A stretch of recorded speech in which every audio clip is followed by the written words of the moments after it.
Hey, welcome back to the Six Figure Mastermind. Marianne here with you today.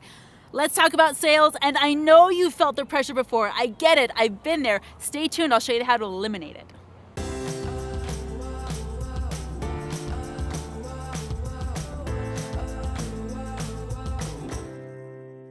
If you're in business for yourself, or even if you're working for someone else, you know you have to be good at sales.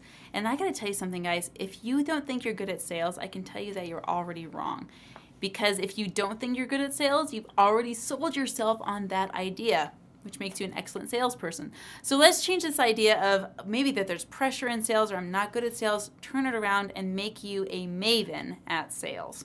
So the first thing you need to do is be aware if that there's any pressure in the sales conversation, it's probably coming from the salesperson, which in this case is you, right? If there's any pressure in the sales conversation, it's stemming from the person trying to sell the thing, right? There's no pressure on the buyer's end. They could buy it, they could take it, they could leave it, they could walk away from it. It's totally up to them. But if there's pressure and you're feeling it, it's because it's coming from inside. And that all starts with mindset training. You may have this belief system that says, oh, I'm not good at sales, or sales are hard, or maybe that I struggle at sales. That's going to cause your worst fears to show up when it comes to sales conversation. I mean, think about it. If you have the mindset that says, I'm not good at sales, how do you feel when you go into sales conversation? It probably feels like there's a lot of pressure. It probably feels like there's this big obligation to close this person and make them buy something. And when think about it, if someone were to come to you with that kind of energy, how would you feel? You'd be feeling the pressure. You'd be feeling like, oh, this person has an agenda, or maybe that's where we get this slimy salesman feeling coming from, right? So shift your mindset, and here's how to do that. Ask yourself 3 questions. First of all, is this thought serving me? Meaning, is it working for me? Is it helping my business? Is it helping me be good at sales? Most likely your answer is going to be no way, all right? Now ask yourself the second question. What idea would serve me better? What's an idea that I could adopt that would make me good at sales? I could have the idea that I'm the queen of sales. I'm a sales master. I'm an excellent salesperson. I'm a trustworthy salesman. I'm an easy to work with salesman. Whatever you want to replace that idea with, integrate it into your mindset. And then step number 3 is, what can I do right now to live in that new belief or that new idea? Give yourself an action step. Maybe that action step would be, well, I'm actually going to pick up the phone and call someone with confidence. Whatever mindset you're going into the sales conversation is the mindset that's going to dominate this sales conversation. So have a mindset that's actually going to work for you. The second thing you need to consider when it's time to take the pressure out of the sales conversation is to get rid of the scarcity mindset. Okay, the scarcity mindset is the mindset that says, I have to get this sale. I'm desperate for this sale. If I don't get this sale, then my family will starve. Okay, that's scarcity thinking, that they have to, this full of agenda energy, all right? Let go of all of that. Your job as a salesperson is to get the person what they're looking for, whether or not it's you. And scarcity says, I have to, or I will basically die. Okay? If my family doesn't eat, then I'm not a provider. I don't eat. And if I don't eat, eventually, if I do enough not eating, then I die. Okay? And I know that sounds weird to say out loud, but that's the way our brains are working when they're in scarcity.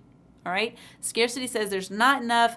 I have to close this person because I don't know when I'm going to get another person. It's also the idea that says I have to, feel the weight of this and it's hard. And if that person doesn't buy and the next person doesn't buy, then I guess I'm not going to be good at sales anyway. And what am I going to do? It's kind of this whiny energy, isn't it? No one likes to listen to anyone who has that energy, especially when they're trying to sell them something. So get rid of scarcity, get into the abundance mindset that says, you know what? I'm a master at sales, and if this program is a good fit for the person in front of me, then I know how to masterfully welcome them into the program. If it's not a good fit, I totally release any pressure at all, and I am just free to let them go on their way with best wishes. Abundance says, I know how to find the right people for my program, and I know how to masterfully close them into a service that's going to really work for them and work for me too. Now, I don't know who that's going to be. Now, here's what I want you to understand. In your business, you have to have goals. You have to have these weekly goals, monthly goals, these sales goals. That's okay to have. But attach an abundance mindset to it. Meaning, if I have 10 conversations in a week and I know I need to close 2 of them, I'm not bent out of shape over the idea that if I close the first person and they're not a fit and they don't buy, that the rest of them are doomed. It could be the 8th or the 9th or the 10th person that closes before I get the sale. It could be the 1st or the 2nd. I don't know who it's going to be. I don't know which one of those numbers is going to get into my program, but I know that at the end of the week, I'm going to get the 2 sales goals that I set out to get. First sale and second sale. I'm going to get them. I don't know who they are. I don't know when it's going to happen, but I am going to get them before the end of the week.